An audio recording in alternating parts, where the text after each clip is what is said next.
पूरी आम आदमी पार्टी खत्म होगी कि नहीं, ये भविष्य का सवाल है। आज जब हुआ ये कि मनीष सिसोदिया के मामले में जब संजीव खन्ना की बेंच ने मामला सुनना शुरू किया, तब ईडी और सीबीआई, याद देखिए सबसे अहम चीज़ ये रही कि ईडी और सीबीआई दोनों ही कोर्ट में पेश हुए।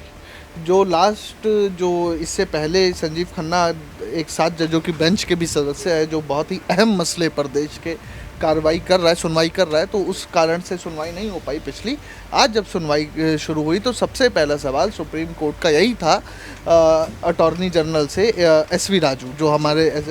अटॉर्नी सॉलिसिटर जनरल है, कि आप ये बताइए कि आपने अभी तक, पहला सवाल कि अभी तक सबूतों पर बहस क्यों नहीं शुरू हो। राघव चड्ढा जो फंसते हुए नजर आए हैं सरकारी आवास को खाली करने की बात जिस तरीके से सामने आ रही है, तो ऐसे में राघव चड्ढा ने सुप्रीम कोर्ट में चुनौती दी और सुप्रीम कोर्ट की तरफ से यहाँ पर देखा जाए तो अब यहाँ पर अहम फैसला लिया गया। 30 अक्टूबर को अब उस मामले में अगली सुनवाई होगी, तब जाकर मालूम पड़ेगा कि राघव चड्ढा को यहाँ पर राहत मिलेगी या फिर नहीं। नमस्कार, आप देख रहे हैं नेक्स्ट नाइन आवाज। मैं हूं आपके साथ आकाश त्रिवेदी।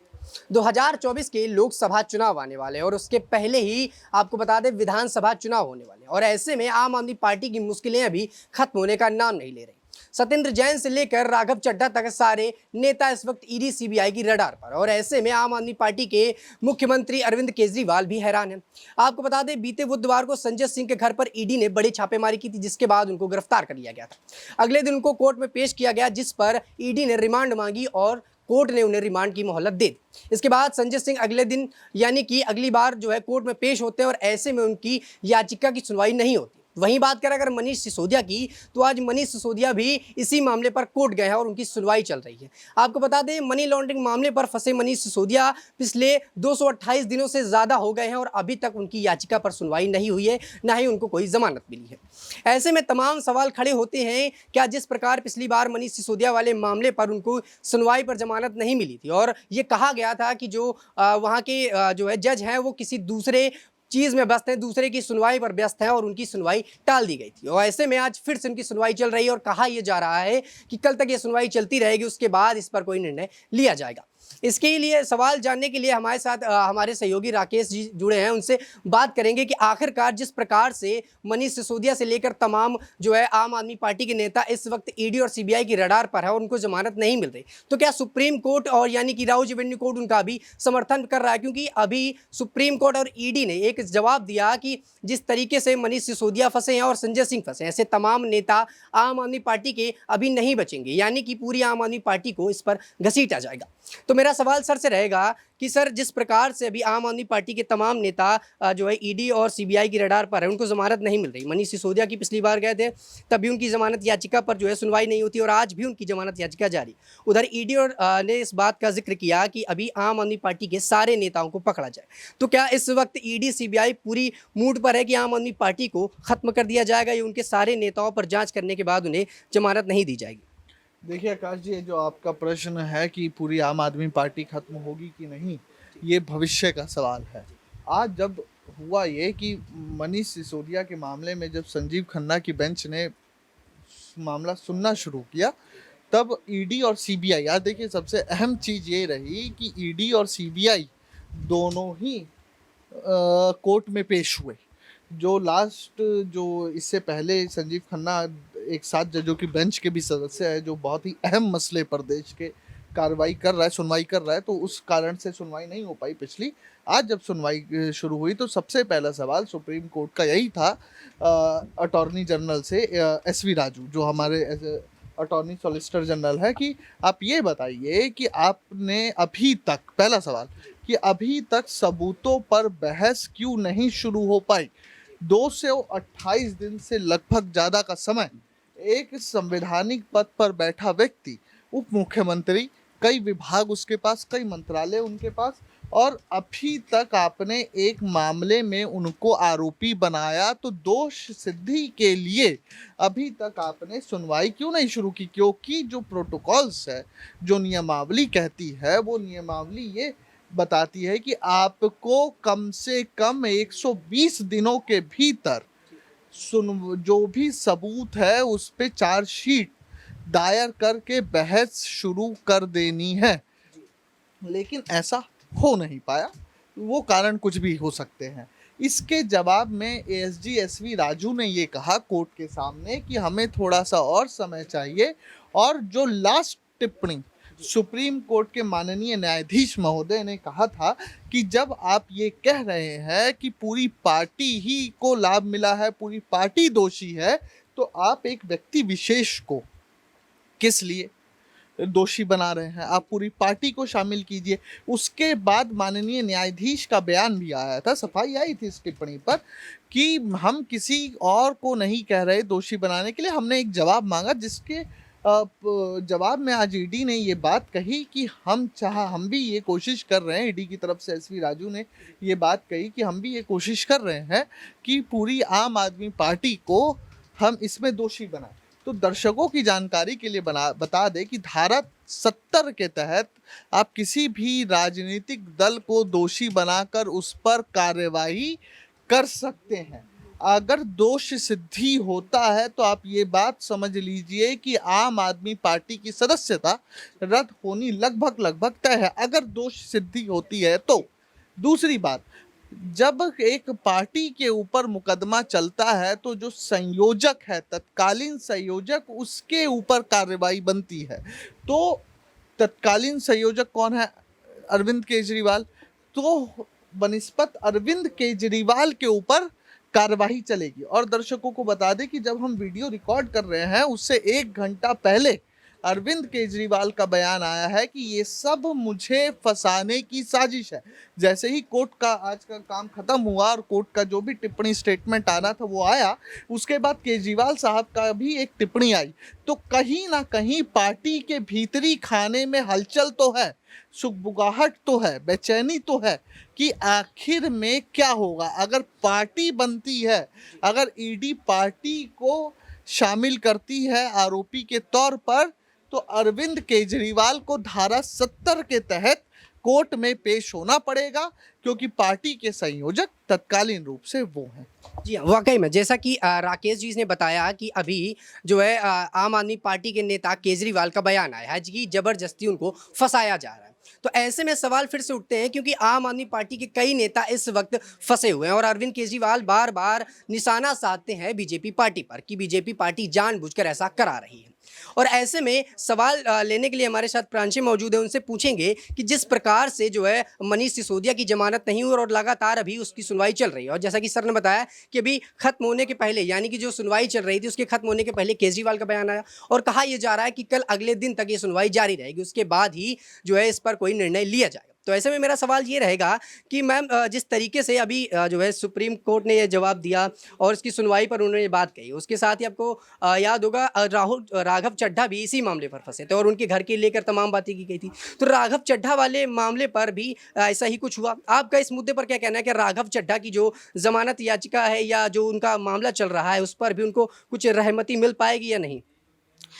देखिए, जिस तरह से यहाँ पर राघव चड्ढा जो फंसते हुए नजर आए हैं, सरकारी आवास को खाली करने की बात जिस तरीके से सामने आ रही है, तो ऐसे में राघव चड्ढा ने सुप्रीम कोर्ट में चुनौती दी और सुप्रीम कोर्ट की तरफ से यहाँ पर देखा जाए तो अब यहाँ पर अहम फैसला लिया गया। 30 अक्टूबर को अब उस मामले में अगली सुनवाई होगी, तब जाकर मालूम पड़ेगा कि राघव चड्ढा को यहाँ पर राहत मिलेगी या फिर नहीं। क्योंकि हमने देखा था कि लोकसभा में जिस तरह से राघव चड्ढा ने अपनी बातें रखी थी और उस वक्त यहाँ पर राघव चड्ढा को जिस तरह से निलंबित कर दिया गया था, और इसके बाद से देखा जाए तो यही कहा जा रहा है कि आम आदमी पार्टी के जो नेता हैं वह केंद्र की मोदी सरकार पर जिस तरह से हमलावर होते हुए नजर आ रहे हैं, इसी वजह से आम आदमी पार्टी के नेता घिरते हुए नजर आ रहे हैं। क्योंकि संजय सिंह जो बार बार पीएम मोदी और अडानी के रिश्ते पर बात करते हैं, और दूसरी ही तरफ राघव चड्ढा ने जिस तरह से मणिपुर हिंसा को लेकर अपनी बातें रखी थी, तो उसी के चलते यहाँ पर राघव चड्ढा को लेकर भी यही कहा जा रहा है। तो ऐसे में अभी देखा जाए राघव चड्ढा को जल्द से जल्द राहत मिलती हुई नजर आ सकती है, लेकिन फिलहाल देखा जाए मनीष सिसोदिया, सत्येंद्र जैन और संजय सिंह की मुश्किलें और भी ज्यादा बढ़ती हुई नजर आ रही हैं। जी वाकई में। तो देखिए, जैसा कि प्रांशु ने बताया कि अभी जो है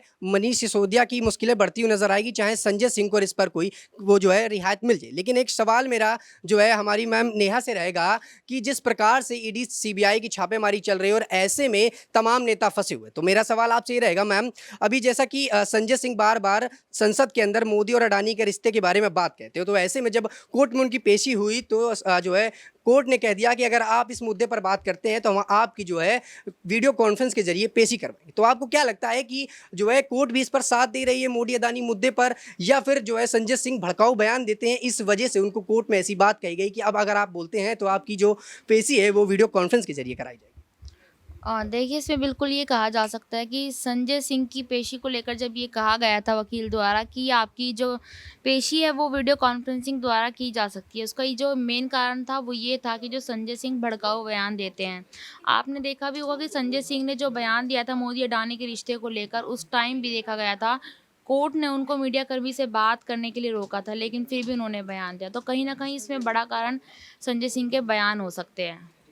वाकई में तो जैसा मैम ने बताया कि कहीं ना कहीं संजय के जो भड़काऊ बयान है उसकी वजह से चलते जो है कोर्ट ने बात कह दी कि अगर आप इस तरीके से बातचीत करते रहेंगे तो आपकी वीडियो कॉन्फ्रेंस के जरिए पेशी कराई जाएगी। मेरा अगला सवाल जो है अक्षय से रहेगा। अक्षय, मेरा सवाल आपसे ये रहेगा कि जिस तरीके से जो है ईडी सीबीआई की भी छापेमारी चल रही है, मनीष सिसोदिया पर कार्रवाई चल रही है, और ऐसे में जो है कई बार जो है कोर्ट कहीं ना कहीं ईडी के पक्ष पर बोलती हुई नजर आई, तो आपको क्या लगता है कोर्ट और ईडी साथ में मिलकर कोई बात कह रहे हैं? जैसे कि अभी कोर्ट में यह बात उठी कि जो है इनकी कार्रवाई चलती रहेगी और सिर्फ ईडी के जो है रडार के चलते जो है सिर्फ आम आदमी पार्टी के कुछ नेता नहीं बल्कि सारे नेताओं को इस पर घसीटा जाएगा, और सुप्रीम कोर्ट ने भी इस पर हामी भर दी कि वाकई में अगर ऐसा कुछ है तो उनको लपेटा जाएगा। देखिए, जिस तरह से यहाँ पर ये बात आई है कि कहीं ना कहीं क्या ईडी के साथ में यहाँ सुप्रीम कोर्ट मिली हुई है या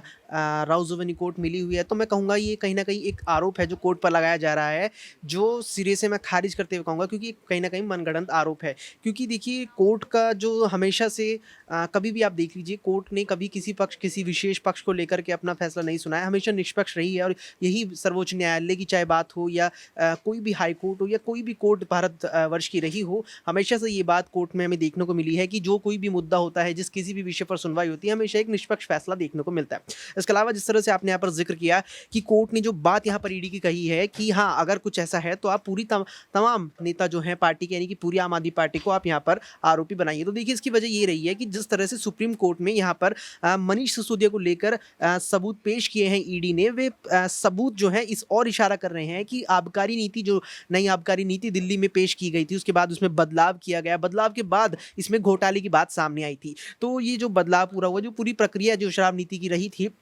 जिस तरह से यहाँ पर ईडी ने कोर्ट में जो सबूत पेश किए हैं, वे सबूत यहाँ पर आम आदमी पार्टी को इस मामले में दोषी दिखाती है, ना कि यहाँ पर किसी व्यक्तिगत तौर पर नेताओं को। और यही बात यहाँ पर सुप्रीम कोर्ट ने कही है कि आपके जो सबूत है वे पार्टी को दोषी दिखा रहे हैं, ना कि इस तरह से कि कहीं ना कहीं मनीष सिसोदिया या संजय सिंह या और कोई नेता इसमें व्यक्तिगत तौर पर शामिल रहा। तो जो सबूत ईडी ने पेश किए हैं उसके आधार पर कोर्ट ने कहा है कि अगर आपको लग रहा है, आपके सबूत इस ओर इशारा कर रहे हैं कि पार्टी दोषी है, तो पार्टी के खिलाफ अपनी कार्रवाई करें। जी, वाकई में मेरा एक सवाल आपसे ये रहेगा कि जिस तरीके से अभी मनोज तिवारी ने फिर से के घर का मुद्दा उठा दिया केजरीवाल का, और ऐसे में आपने देखा कि अभी एक वीडियो भी आया था जिस पर 1300 शिक्षक उनके घर के बाहर प्रोटेस्ट करते हुए नजर आए कि केजरीवाल जो है हमारी जो है सैलरी बढ़ाएं, इसको लेकर जो है विवाद करते हुए, विरोध प्रदर्शन करते हुए दिखे। तो एक सवाल रहेगा कि जो है जैसा कि मनोज तिवारी ने सवाल उठाया कि जनता का पैसा खाकर इस वक्त जो है केजरीवाल अपना महल बना रहे हैं और उधर महिलाएं भी प्रोटेस्ट कर रही हैं, तो कहीं ना कहीं आपको लगता है कि आम आदमी पार्टी के जो मुख्यमंत्री अरविंद केजरीवाल हैं वो जनता का पैसा खाकर अपना महल बना रहे हैं?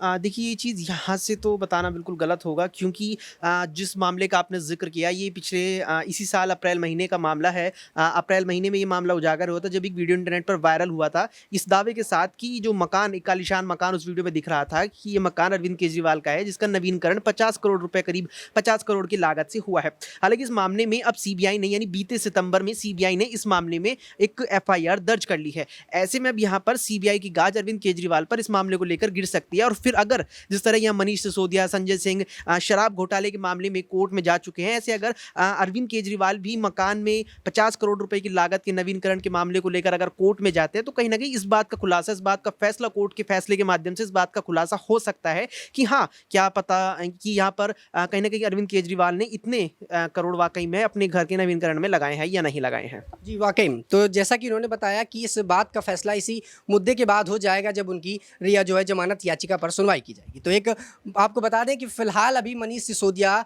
से लेकर तमाम नेता जो आम आदमी पार्टी के हैं उनकी सुनवाई कोर्ट में चल रही है, और कहा यही जा रहा है कि कल भी उनकी ये सुनवाई चलती रहेगी, उसके बाद इस पर कोई निर्णय लिया जाएगा।